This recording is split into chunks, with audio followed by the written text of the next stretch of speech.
Hai semua, pernah tak anda terfikir macam mana sebenarnya saintis mengukur daya graviti yang sentiasa pegang kita kat bumi ni? Dalam penerangan kita hari ini, kita akan pakai topi detektif makmal sekejap. Kita nak siasat satu misteri fizik yang cukup klasik, tengok data eksperimen sebenar dan rungkai macam mana tarikan graviti ni berfungsi. Jom kita tengok sama ada tanggapan logik akak kita tentang graviti selari atau tak dengan apa yang data empirikal buktikan. Jom mulakan. Okey, ini pelan siasatan kita. Pertama, kita tengok tarikan graviti. Kedua, menyediakan eksperimen. Ketiga, menguji jisim berbeza. Keempat, menganalisis keputusan. Dan akhir sekali, daya tidak kelihatan. Jom masuk bahagian pertama, tarikan graviti. Sebelum kita pergi jauh, mari kita fahamkan asasnya dulu.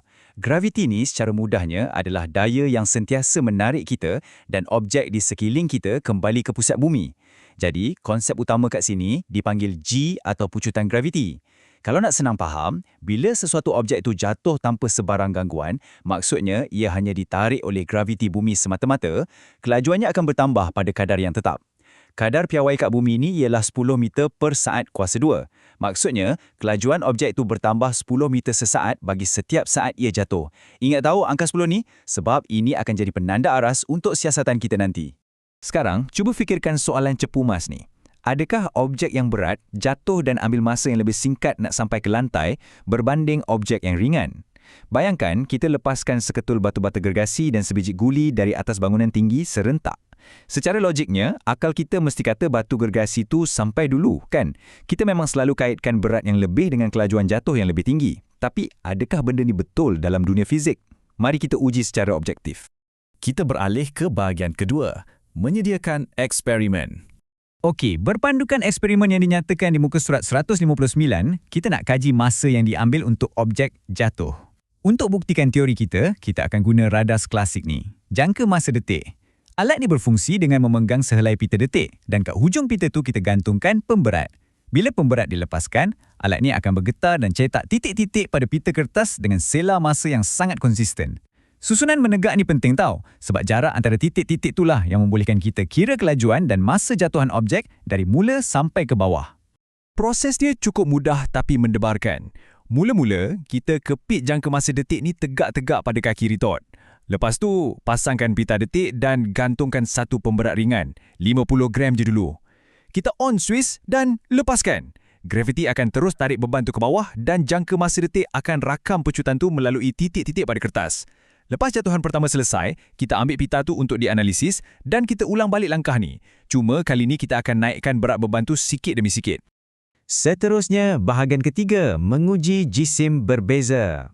Dalam apa-apa eksperimen sains pun, nak pastikan result kita tepat, kita kena kawal pemboleh ubah makmal kita. Mesti adil kan? Jadi, satu-satunya benda yang kita ubah kat sini ialah jisim pemberat tu. Kita mula dari 50 gram, lepas tu naikkan sampai 250 gram. Apa yang kita nak tengok dan ukur ialah kesannya pada nilai pecutan graviti.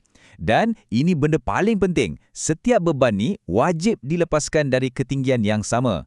Kalau ketinggian berbeza, masa yang diambil pun automatik berbeza dan rosaklah objektif keseluruhan eksperimen kita. Masuk bahagian keempat, menganalisis keputusan. Nah, jom kita tengok hasil yang mengejutkan ni. Bermula dari 50 gram, sampailah beban tu jadi 5 kali ganda lebih berat iaitu 250 gram, nilai pecutan graviti yang terhasil sebenarnya hampir sama untuk semua ujian.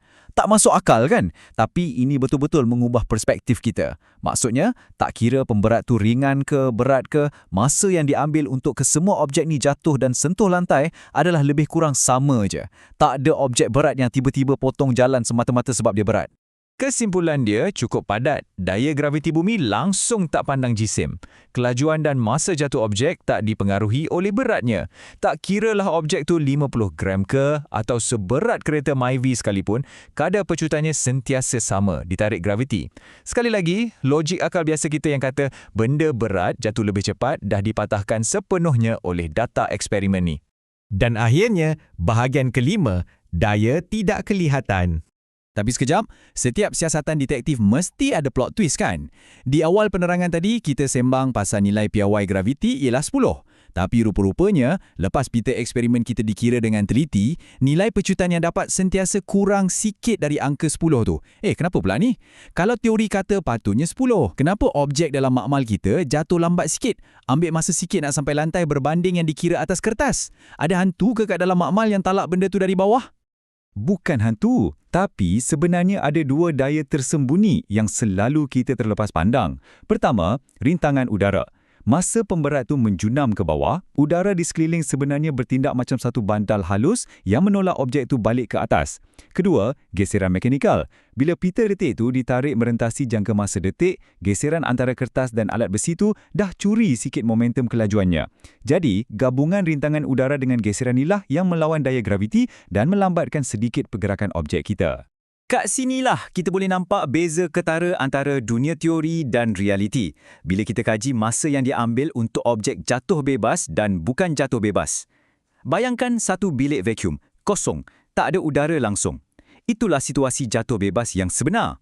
Dalam bilik vacuum ni, kalau anda jatuhkan batu bata dan sehelai bulu burung serentak, dua-dua akan mendarat serentak pada kelajuan tepat 10 meter per saat kuasa 2.